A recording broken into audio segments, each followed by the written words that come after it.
You've seen this, you know this, many of you quote this. To reiterate, online and offline are not binary choices.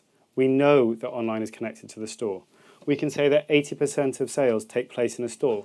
A further 2% are transacted online but fulfilled in a store through click and collect. A further 4% are showrooming.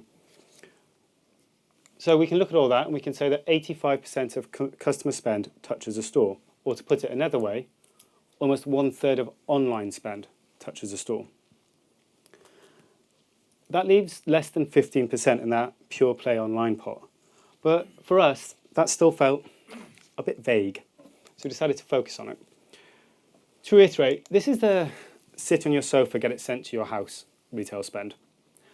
And we all do this, often with brands we know. Look at these brands. I'd wager most of the people in this room have spent online at least one of these brands in the last 6 months, alongside Amazon and ASOS.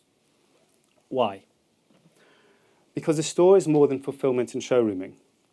It's inspiration, it's marketing, it's brand awareness, trust, convenience. These may seem like more ephemeral sentiments, but there's a reason some of the biggest online brands also have the biggest store networks and the longest legacies. So we wanted to know a little bit more about that role, and we commissioned our own piece of research to look at that online behaviour and the in-store sales across some of those biggest brands. And what we found is that the presence of a store more than doubles online sales. And that's after you strip out click and collect. That 14.5% that you saw that was pure play online is actually more like 9 to 10%, with a large proportion of it inspired by a store.